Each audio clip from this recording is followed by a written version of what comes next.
bitta savol. 90% yoshlar men tadbirkor bo'laman deydi. Hamma tadbirkor bo'lish kerakmi? Tadbirkorlik romantizatsiya qilindi. Da. Bu yaxshimi? Ya'ni xohish bo'lish yaxshi. 2016-yilgacha san'atkor bilan sportmenu yana organda ishlash obro'ydi, xohish edi. Chunki geroy ulaydi. San'atkor bilan sportmen geroyda hamma yoshlar yo artist bo'lgisi kelardi, yo boksyor bo'lgisi kelardi. Chunki Malibu mindi, Tahoe mindi, palonchi mindi, san'atkorlarni ko'rsa har doim o'yin kulgida, puli zo'r, bolalarning orzusi u edi.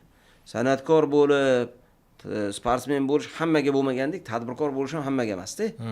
Xohlash, ya'ni tadbirkor 16-yildan keyin bolalarning ko'zida yaxshi ma'nodagi yangi qahramon bo'ldi. Chunki siyosat o'zgardi. Oldin tadbirkor efirga chiqsa, mask shou bo'lardi.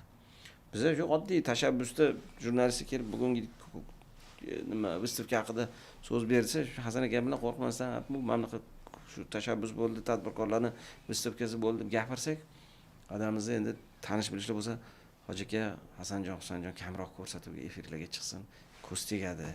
Bilasiz, maski shoular, turkvazlar, komfortlar, boshqalar qo'yin chiqmasin deb telefon bo'lardi. Tanigan do'stlar, davlat siyosat nimasida ishlaydigan odamlar bo'lsa ham, Hoji aka, Hasanjonlar yoshda baribir chiqmasin, bilasiz-ku. Bu yerda faqat artist chiqsin, futbolist chiqsin, yoki sportmen chiqsin, yoki birinchi litso chiqsin, qolgan narsa televideniyega, yoki jurnalist chiqsin. Tadbirkorlikda bilasiz-ku, do'st bor, dushman bor. Ertaga yuk bo'ladi, gruz bo'ladi, maski shou bo'ladi deb aytar. Dadam rahmatli aytar. Bolalarim falonchi hurmat qiladigan inson mashhurdi. Ehtiyot bo'laylik dedilar. O'shaning uchun dadamiz efirga chiqmaganlar hayotda. 2016dan keyin faktori boshlaganimizda 2 yil odamlarni chaqirib efirga chaqira olmasdik mana shu intervyuga.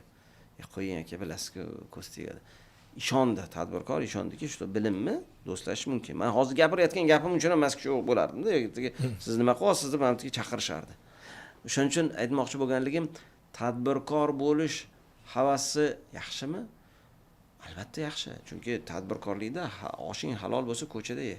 Mehnat qilib yaxshi mashina minishni ko'ryapti. Mehnat qilib yaxshi kvartira olsa bo'ladi. Yaxshi tijorat qilsa bo'ladi. 10 tami, 20 tami, 100 tami insonga ish o'rin yarataman. Ya'ni yaratuvchanlik bor-da, tadbirkorlik oson emas. Mehnatini u bitta kichkina biznes qilib ko'rmoqchi bo'lgan odam biladi. Na davlat sohasidagi odam kelib tadbirkorlikni boshlay oladi, na bir boshqa sohadan bu sohaga kirish. Bu ham hammaga bo'lmasa kerak. Hamma orzu qilishi yaxshimi? Bir paytlar kichkinaligimizda hammamiz kasmanab bo'lishni orzu qilganmiz bizning davrdagilar. Kasmanab bo'lamiz. Orzu qilsin, xohlasin, lekin boshqa joyi bor. Bu orzu xuddi hamma bir 5 yil oldin IT trendda bo'ldi, hamma IT ga kirdi. Lekin elandi, bo'ladigan IT da qoldi, bo'lmaydigani IT menga emas ekan dedi. Tadbirkorlik ham xuddi shu evolyutsiyadan o'tyapti. Bu normal holat. Bundan o'tish kerak. Tadbirkor bo'lamanmi yoki tadbirkorga kerakli zo'r mutaxassis bo'laman? Ba'zida biznes qilmasdan zo'r pul topish mumkin.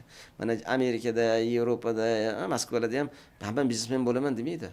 Men yaxshi IT ishning yaxshi finansist, yaxshi marketolog bo'lib, zo'r pulni topaman deydi. Haligi Robert Kiyosakini employee specialist yoki business investor degan rakursida men o'zimni hunarimni, fokusimni qilib pul topaman. Men nima qilaman 50 ta odamni ishlatib, arendani, nalog qilib, hamma narsani o'ylab, men o'zimni 5-10 ming dollarimni mana shu hunarim orqali topaman deydi.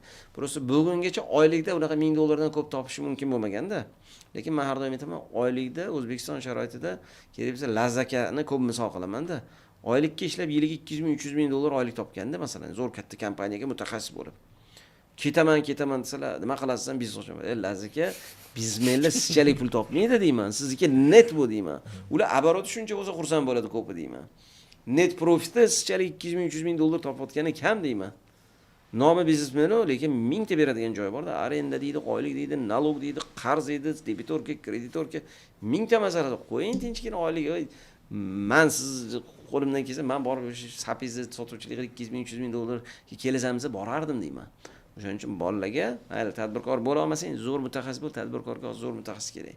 1000 dollar ham beramiz, 2000 ham beramiz, 3000 ham biznesimizga sherik ham qolyapmiz, xodimlarimizni. Sen boshqarganing foydaga sherik qilib qo'yamiz o'miz. Tadbirkorlikka yaxshi kadr kerak.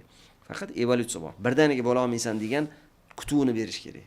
Birdaniga sen zo'r bo'lib ketmaysan. Birdaniga million dollaring bo'lmaydi. Men 45 ga kirdim. Lekin 19 yoshimdan beri, 27 yildan beri buni ichidaman. 46-47 ga kiryapman mana. 27 yil, 28 yildan beri sen ko'rganing bu insonlarning orqasida qancha baland pasi bor. Shuni hisobga olsang bo'ldi. U 25 gacha kirsa shu millioner bo'lsa, qo'li birinchi 5-10 ming dollar topsa, yurish tushirishini yo'qotib qo'yadi. Ko'p yoshlar har doim shunaqa bo'larkan deb o'ylaydi. Har yerni qilma orzu, har yerda bor toshu tarozi. Tadbirkorlikning tarozisi eng masalasi ko'p. O'shaning uchun kirgandan 10 tasidan 7 tasi o'xshamaydi desa, oldin tushunmasdik. Biroq hammaniki o'xshayapti derdik.